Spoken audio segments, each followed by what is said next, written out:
Welcome to the Camden County Chamber of Commerce's Get in Your Business podcast, your go-to source for all things small business in Camden County. I'm your host, Allison Shores, and each week we'll be diving into the heart of our community, bringing you inspiring interviews with local small business owners, insightful discussions on issues that matter, and the latest on events that could impact your business. Plus, don't miss out on our expert tips to help your business grow and thrive. Whether you're a budding entrepreneur or a seasoned business pro, this is the podcast for you. So let's get down to business.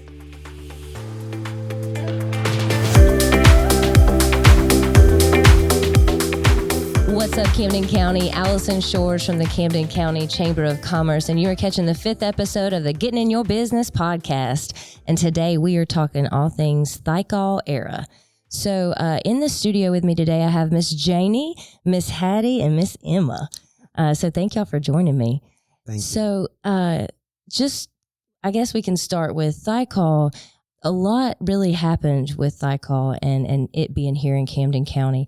And I don't think a lot of people really know about that at all. So it happened, Thiokol was here starting in 1961, but the explosion that happened here was in 1971. So I want to talk about Camden County as it was prior to the explosion. So what was it like in Camden County then? And let's start there. Go.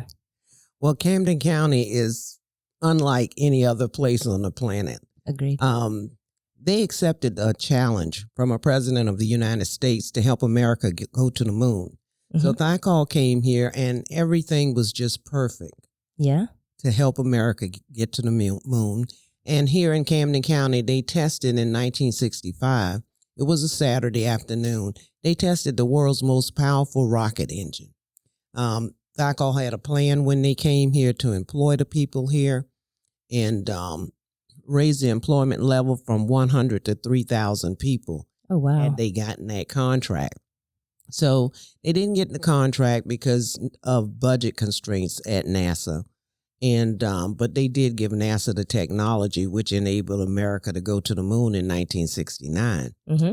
But they went out and they bid it on a contract with the United States Army. And once again, here in Camden County, we took on a national mission, and that was to supply the troops fighting in Vietnam. And just so people know, this was pre the base being here. So the base wasn't here at that point in time, correct? Yeah, correct. Okay.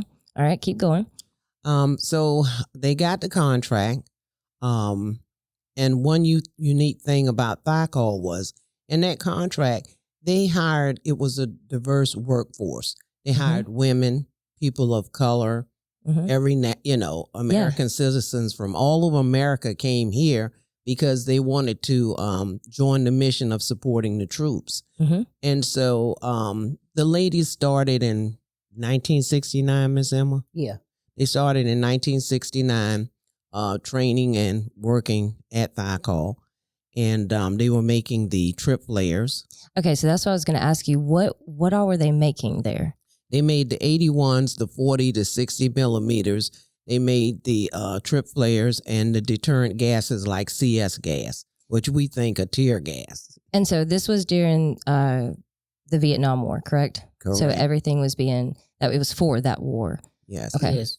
Go ahead. And so on February 3rd, 1971, Building 132, there was a fire and it followed by an explosion or 3 explosions, 2 sub-explosions and 1 massive explosion. Okay. Right here in Camden County. Right here in Camden County. Okay. And this was located where? At the end of Harris Bluff Road. Okay. Well, what we call now Harris Bluff Road. At that time, it was called the old Thiokol Road. That was the only way to and from the plant. Interstate I-95 was not finished. Yes, and this was we didn't have all these ambulances and things like that, and I don't think people think about that. Now, Miss Hattie, you said that you had just actually left Thiokol. Yes, ma'am. That week before, they changed me from day shift to graveyard because one of the graveyard workers' child got sick. And so my grandmother would take us to work because we didn't have cars. Right. So that particular morning, she dropped off my brother, my sister-in-law, and 2 first cousins and picked me up. And I went home and they went to work. All 4 of them was in that building. But right before the explosion happened, one of my cousins, they put her on the van and moved her to another building. So that left my brother, my sister-in-law, and a first cousin there. 3 of us was 18. My brother was 20, and my other cousin was 22. Wow. Now, Miss Jannie, you were 17. Yes, I was 17 in the lunchroom talking to Denise Williams. Okay. And Miss Emma, you were there. Yes. Is that correct? Mm-hmm. So what was that day like for you? Ooh. They just moved me out the building the week before, and I was at the end of the road in a bumper, Mm-hmm. and we were doing fuses down there. And when the lights went out and I heard a boom, I knew it was 132. Yeah. And I said, that's 132, and we ran to the road.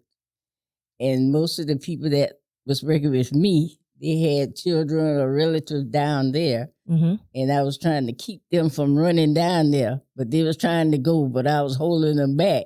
Yeah. And one of the supervisors, McDonald Knight, came by. And I stopped him and asked him what happened. And he said, 132 blew up and everybody is dead. I said, no, it can't be, because I had a sister in there. Oh, my goodness. And a niece, well, some more relatives was down there. And I told him, no, everybody can't be dead. Mm-hmm. He said, yes, they are too. So we loaded them up in the van that he was in so he could take them to the gate. So we got to the gate, and it was I guess he's a manager or whatever, but he was so nervous. Mm-hmm. And he wanted to help transport the people to the hospital. And he said, what to do? I said, well, I'll ride with you. And all you have to do, keep your lights on, stay on the horn, because I know the policeman's going to be out there to direct you to the hospital. Yeah. So we got to the hospital, and we went up in the back. I was walking up the steps, and the people had already died, laying on the back porch. Mm. And the only one I recognized was Annie Mae Hutchinson. And when I looked back, I saw someone sitting on the van, which was Hattie's first cousin. Her arm had already blown off. They had blown her arm off. And I still didn't know where my sister and niece was. So when I was walking through the hospital, and I happened to look over to the examining room, and that's when I found my sister over there. Oh, my goodness. But she was alive. Look at that. See, everybody didn't die. No. Now, Miss Jannie, how many people actually were victims of this, like as far as that passed away? On February 3rd, 29 people lost their life. 29 people. In 1973, one other worker was killed, Mr. Wainwright. At 4:30 in the afternoon, they were manufacturing 81 millimeters. And so in all total, in the mission to supply the troops, which is our sacred obligation as a nation, 30 people were lost during the Vietnam era. Now, I think something that's really cool when I go to your museum downtown is that you have this like quilt that has like every surrounding county that helped out that day. I think people don't realize when you don't have an ambulance system and stuff, you're going to be taking them in your pickup trucks or whatever you can possibly do, and you're going to need the help of so many people to transport from there to any hospital. Yes. And I'm sure Camden, the hospital at that point in time, was not as big, and it was only 19 rooms. And what's so fascinating about this history is the men and women coming together at Thiokol. They were the beginning of what we have now in modern history. You have men and women making hourly wages, working together. It was the unified workforce. They were members of the United Chemical Workers Union. The women were making hourly wages, which that was not possible before then. And so this is our model. And also, when this happened at Thiokol, we were calling ambulances from funeral homes. So, and it was segregated. You know, if you were black, you called Butler Funeral Home. If you were white, you called Wainwright Funeral Home. But after this explosion, there were lessons learned. We didn't know any better, Of course. But Ma and Pa jumped in the pickup truck. Everybody, a lot of people didn't have vehicles. That's how these people got transported, with the help of the Army, Navy, and the Coast Guard, where the Army was helping with the fire. They had 250 of the 7,400 acres of land on fire that morning, and trying to get the chemicals not to go into the groundwater. They were fighting that fight while they were fighting the fires, and the fires were detonating the munitions that they had. They were exploding around them. And then you had the Navy and the Coast Guard that were transporting by helicopter.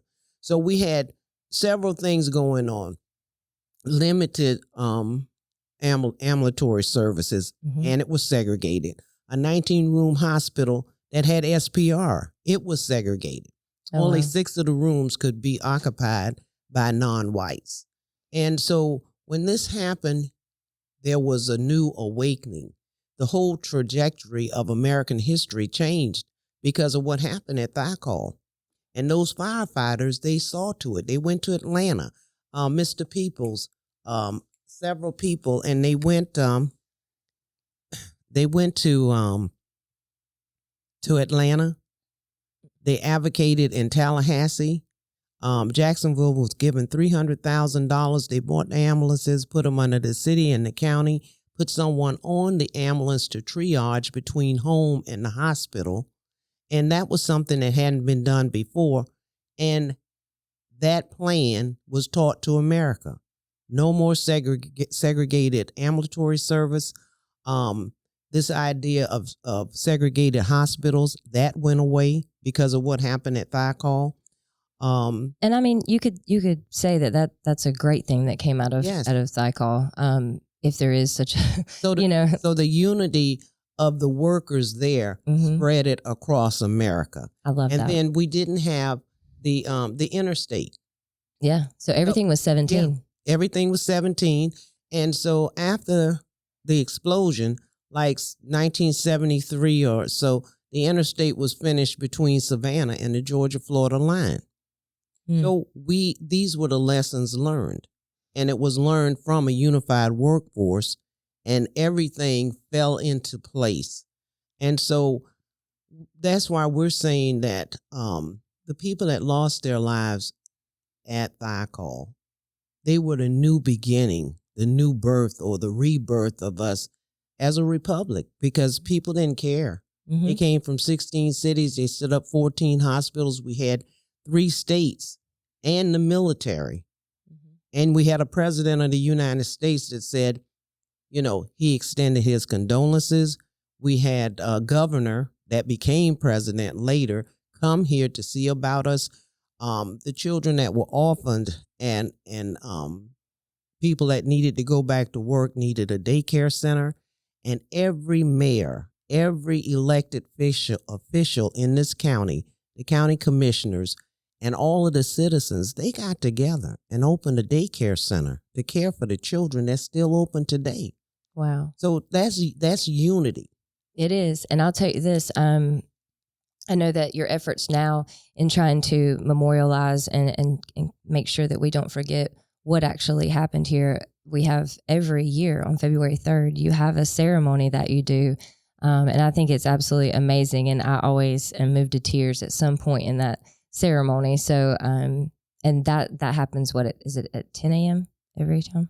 We begin the service at 10 a.m. The explosion occurred at 10:53 a.m. And that's when we ring the bell and call out the names of each person that lost their lives. And the ceremony itself honors the patriots and heroes of Thiokol. And I love that. I would like to invite people out, every February 3rd, mark that on your calendars and come out and support, because that is something amazing to see and just to honor them, that especially that time. Now, you also have a museum downtown where people can actually go find out more information. Do you want to talk a little bit about your museum? Because I know all 3 of you spend a lot of time up there. Well, our museum that we have now is actually just a preview of things to come. What we actually want to do is bring a Thiokol Memorial National Monument to Camden County along the interstate. Okay. And that would be 60 acres, manicured, national monument, museum, education center, an outdoor realistic statue or monument showing men and women working together. And inside of the museum, we would have corridors for each responding city, the 16 cities, their history that they want to reflect. The 14 hospitals, models of those. The plant history, that's 7,400 acres of land that was pristine and beautiful. We want to teach this history. And also in the education center, we'd like to bring the 90,000 page report, the court case, which has a discipline for many, many educational bases. And inside that education center, we would have the voices of the people that lived during that time. Miss Hattie, Miss Emma, what they did, the hope and the opportunity and dignity that those jobs brought to them. And we want to teach empathy. We want to have our young people to know that our people were people of faith. And they acted on their faith. And that gave them dignity and hope. And we so this is what we want to do. So how can we really help? I know you had a petition for a little while. I don't know if that's still going on. Yes, we have a petition, and anyone in America can sign that petition. We'd like to get the Congressional Gold Medal for the 30 people that lost their life. They changed the trajectory of America. They helped save the lives of thousands of soldiers fighting in Vietnam and help liberate millions of South Vietnamese people. And on top of that, these people, their life, the reflection, everyone has a purpose. They lived their purpose in life, and that was to teach us unity, faith, and just staying together. And it changed us. Our loss of them made us see that we had to change. Segregation died, and it died right here in Camden County. We were a unified community. We loved each other. And so that love needs to be shared now. It does. Now, there's something coming out that I'm super excited about that's coming out on Monday, the 25th. Is that the correct date? Yes. 3 days. So I want y'all to tell people where they can watch this and what you got, this project that you took on. Well, we took the beginning of the project was to have the people tell their story. Absolutely. And we wanted to preserve their voice telling their story. And so we started out with a documentary in 2015. Things work and sometimes they don't. But this time it worked. And the first documentary that came out was called Remembering Woodbine. And it was, and a new adaptation was done, and it's now called The Day That Shook Georgia. And it's coming to PBS Monday night, 10 o'clock, Georgia PBS. Yeah, I was about to say they can get it on GPB. Is that right? And yes. On April the 8th, it will go nationwide on Real South. So they'll have to check their local listing. Good deal. Yes. I mean, to imagine that someone, a story that had been buried. And that story was buried because of the love for the children. Of all of the things that happened afterwards, and trying to help the kids and everything. They didn't want any hurt. So they buried the hurt, the pain. And for the love of the children, they moved on and rebuilt. And, people just didn't talk about it anymore. But we thought it was important now for them to tell their story, to be heard. The court case took 17 years to settle. 6 families did not get paid. We've asked Congress to reconsider and pay them. Those families and the 2 additional workers that were injured, because 75 people were injured besides the 29 that were killed. So what we're looking for is a time of healing. Yes. we want our people to heal. We want them to feel empowered, to be heard, to let the world know that it was their love and their faith that moved them forward into modern America. You know, you don't have to, scuffle or fight. Just get up every day and do what you do. Yeah. They were ordinary people of faith, but they moved the world forward in a tremendous way. And we should say thank you. Every time you drive up and down the interstate, say thank you to the people from Thiokol. Harris Bluff Road was not always called Harris Bluff Road. It was renamed that when the interstate came through. And that's why we asked the county to name that roadway Patriots Parkway. Oh. We've asked the governor to, we should paint I-95 purple and gold. The wildflowers. We have the men buried here from the War of 1812. Yeah. So we have been supporting this country that's still blue for many, many years. And, every national campaign, you have someone from this area that's involved in a military effort. I love this. So. You're so passionate, all of you, and I love it. A lot of people have asked me, because Shauna and I, we always go to February 3rd, the ceremony, and people are like, wait, where did you go? Thiokol, what is Thiokol? And we get to talk about it, and that's why I wanted to bring you on here today to talk about it, and let's let the people know what is Thiokol. Now, if they want to learn more and they want to come to downtown Kingsland, can you tell them where you're located? We're located at 115 South Lee Street. We're right down the street from the City Hall on the main street, and we're open Monday through Friday, 10 to 2, and by appointment. Our number's listed. We have a Facebook page. We have a website, thiokolmemorial.org. Also, to sign the petition, we invite everyone to go to thiokolmemorial.org/petition/ and click on Add Your Voice and sign this petition. We need to speak up now. Yes. It's our time to tell Congress, remember our people. Congressional Gold Medal, bring this national park here. Let's put our young people to work. That is what you can do. Always, as a grateful nation, we should say thank you to the people that moved us forward. Yes. Well, thank you so much for your time, ladies. Please, guys, take just a second and make sure you go down to Thiokol Museum and really check out, because she's got a lot of artifacts, a lot of things that she's preserved over the years to really check out and get a clear understanding. I know you want to say something. What you want to say? I was going to say that we're really excited that we got invited to a special screening of The Day That Shook Georgia at the Carter Presidential Center in Atlanta. And that's going to be on April the 10th. Awesome is that? Oh, yeah. So you guys will be doing that on April 10th? Yes, he was. So y'all got a busy next few weeks. Yes. Okay. Well, thank y'all so much for joining me today and giving me a little insight to the Thiokol era. And we'll be catching y'all downtown Kingsland, and I'll make sure that we catch this March 25th at 10 p.m. GPB. Thanks, guys. Thank you. Thank you.